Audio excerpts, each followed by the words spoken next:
Buenas tardes. El tema que trataremos hoy es el compromiso ocular en la hipertensión arterial.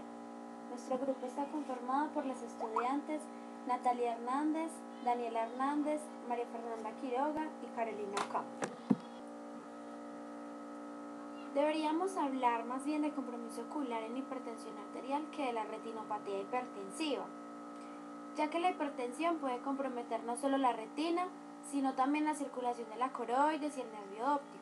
El compromiso ocular que se encuentre va a depender del tipo de hipertensión, del tiempo de evolución y de la edad del paciente. Las distintas estructuras oculares como retina, coroides y nervio óptico poseen características anatómicas funcionales y mecanismos de regulación diferentes, por lo que van a responder en forma distinta a la hipertensión. La circulación retinal tiene características que deberíamos recordar. Primeramente, los vasos arteriales de la retina tienen una estructura característica de las arteriolas, y estos vasos no tienen tono simpático, pero sí mecanismos de autorregulación muy eficientes, que protegen estructuras retiniales como los cambios de la presión de la perfusión. Otro aspecto que es muy importante recordar es que en la retina existe lo que llamaríamos la barrera hematorretinial interna, que depende de la integridad del endotelio de los capilares retiniales, y también existe una barrera hematorretinial externa que reside en la integridad de las células del epitelio pigmentario. La circulación coroidea tiene diferencias importantes con la circulación retinial. Esta tiene tono simpático, sus mecanismos de regulación no son tan eficaces como los de la circulación retinal. Además, los capilares de la retina tienen células endoteliales, con uniones firmes y impermeables, de modo que cuando se realiza una angiografía retinal, los capilares no dejan de salir el colorante, mientras que en los capilares de la coroides son fenestrados y tienen verdaderos poros, que podrían ser estimulados directamente por algunas moléculas, como la angiotensina 2, que está elevada en la hipertensión arterial. Por otro lado, debido a la estructura anatómica, la coroides capilaris tiene una disposición lobular característica en el polo posterior, donde se encuentra una arteriola precapilar y una serie de vasos que van a llegar a la vénula periférica.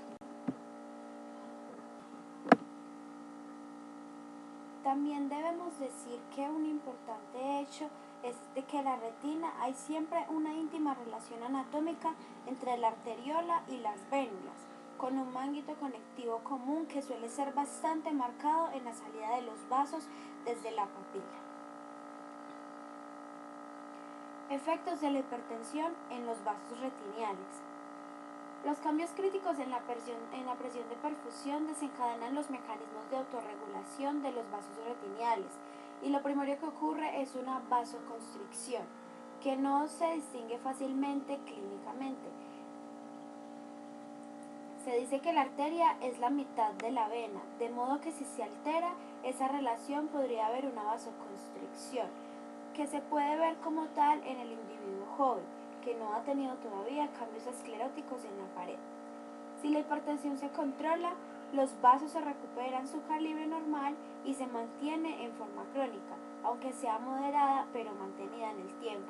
Va a ir produciendo cambios arterioscleróticos de la pared vascular, que lo que se encuentra con más frecuencia en el examen de fondo de ojo y se manifiesta por aumento del brillo arteriolar. Se debe recordar que los vasos retiniales son transparentes y lo que se ve es el flujo de la sangre a través de ellos. Cuando se producen cambios escleróticos, la pared refleja con mayor intensidad la luz que se proyecta sobre ella, con lo que aumenta el brillo arteriolar y aparecen estrechamientos focales o difusión de las arteriolas, y también los cambios en los cruces arteriovenosos. También se aumenta la tortuosidad vascular, que es un signo de esclerosis. La hipertensión arterial causa cambios progresivos en los cruces arteriovenosos. Podemos observar que en un cruce arteriovenoso normal, la arteria cruza sobre la vena y no hay cambios ni en la transparencia ni en el calibre del vaso. Además que la arteria se hace esclerótica y empieza a comprimir la vena, la que se hunde en el tejido retinial, de modo que se ve un espacio entre la pared y la arteriola y la vénula. Si la compresión aumentara, aparece cierto grado de dilatación de la vena, con el desplazamiento de los cabos venosos. Por último, también tendríamos edemas y hemorragias alrededor del cruce, lo que denominaríamos cruce pretrombótico, porque a este nivel se ven las complicaciones más frecuentes de la esclerosis arteriolar, que son las obstrucciones venosas.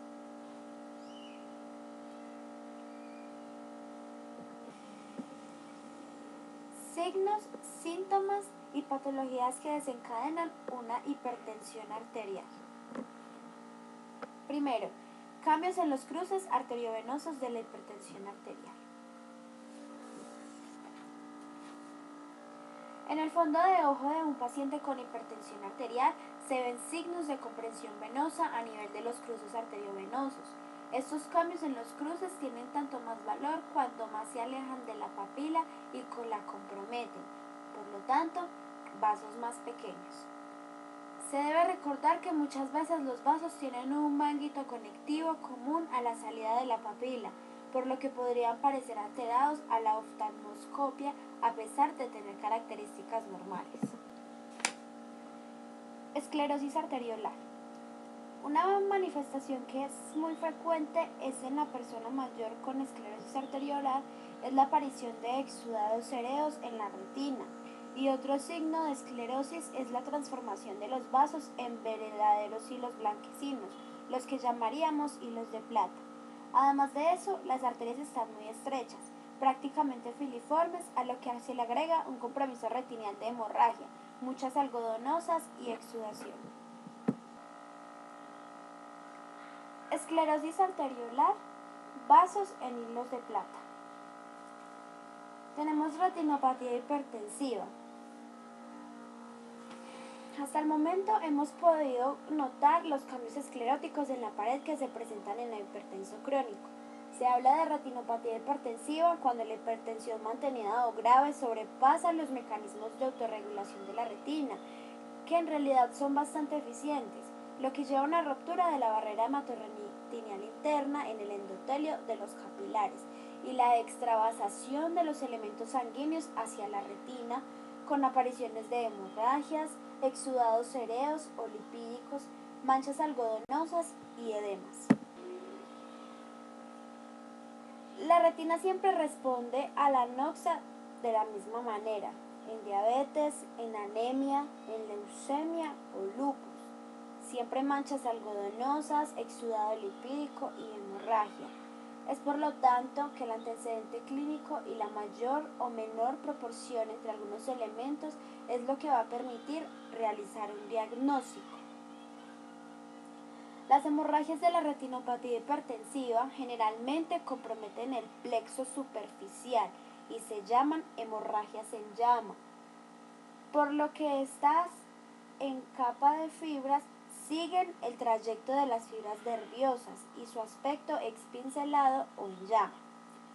Los exudados lipídicos se acumulan alrededor de la mácula, porque es ahí en la capa plexiforme externa es más prominente y tiene distribución estrellada alrededor de la mácula, por lo que es típico que se vaya formando una estrella macular lipídica.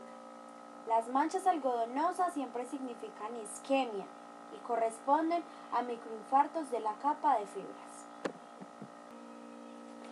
La retinopatía hipertensiva se puede dar en el contexto de un hipertenso crónico de largo tiempo de evolución, que por lo tanto ya tiene cambios escleróticos de la pared. Si a una hipertensión crónica se le agrega una crisis hipertensiva, se encontrará la esclerosis de los vasos más retinopatía hipertensiva. Un paciente hipertenso de larga data presenta cambios escleróticos de la pared, las arterias están más estrechas, hay cruces arteriovenosos con signos de compresión de la vena y generalmente exudados lipídicos que tienden a acumularse y a formar una estrella macular. También puede haber una que otra mancha algodonosa, poco evidente. La retinopatía hipertensiva crónica.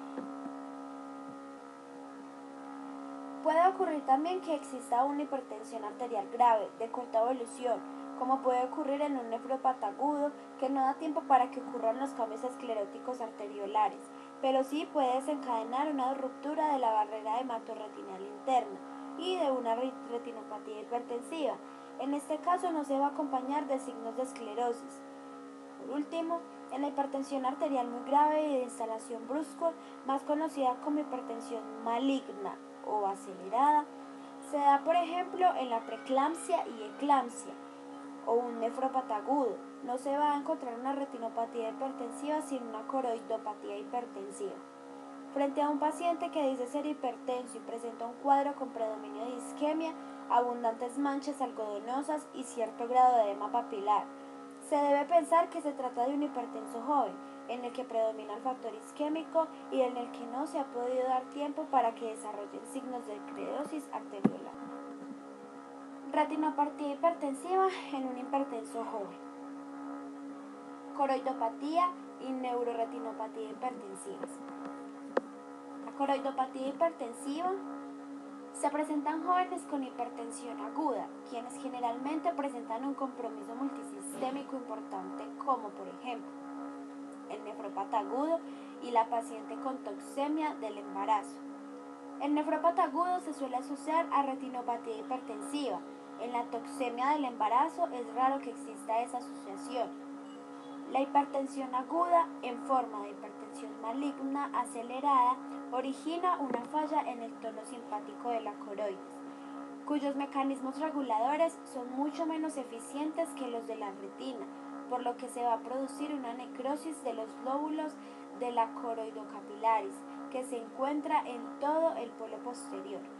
Lo anterior a su vez nos va a causar un desprendimiento buloso de la retina, y si llegaran a aparecer en el área macular, las bulas del desprendimiento seroso pueden llegar a comprometer la visión y ocasionar inclusive un desprendimiento de la retina por confluencia de las bulas.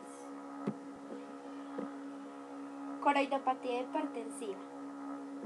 También hablamos de neuroretinopatía hipertensiva cuando a todo lo que se ha mencionado se le agrega un edema de la papila.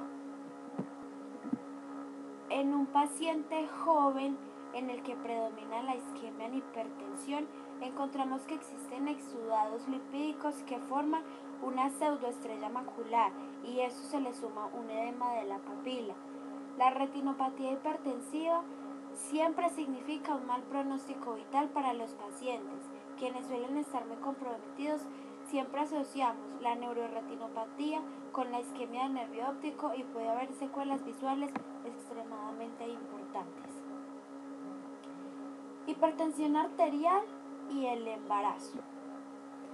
En el embarazo se originan una serie de cambios sistémicos, tales como la mayor producción de cortisol, renina, aldotesterona y angiotensina, aumento del volumen, aumento del gasto gástrico cardíaco y disminución de la inmunidad, todos los factores que pueden favorecer la presencia de hipertensión.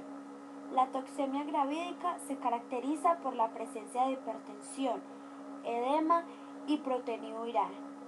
En la segunda mitad del embarazo, cuando se asocia con convulsiones, se habla de eclampsia.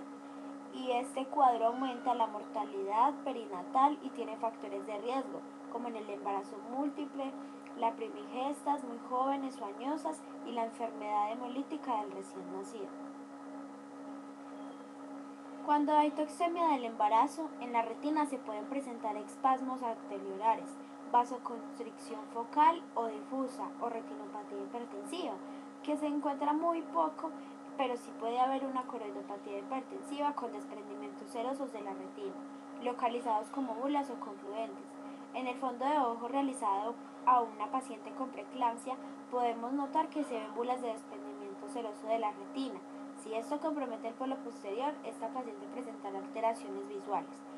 Una vez que se soluciona el embarazo y la hipertensión se resuelve, en la mayoría de los casos se logra recuperar la visión sin secuelas, pero algunas veces el compromiso del nervio puede dejar secuelas muy graves. Tenemos como conclusiones hasta el momento que el compromiso ocular más frecuente en la hipertensión arterial es la esclerosis arteriolar. Si la esclerosis es muy grave, se puede complicar con fenómenos obstructivos venosos como trombosis de vena central de la retina o trombosis de ramo. La retinopatía hipertensiva es muy poco frecuente, no se ve más de 2 o 3 casos al año. La arteriosis arteriolar retinal involuntativa tiene desde el punto de vista clínica que no se distingue de la esclerosis reactiva de la hipertensión arterial.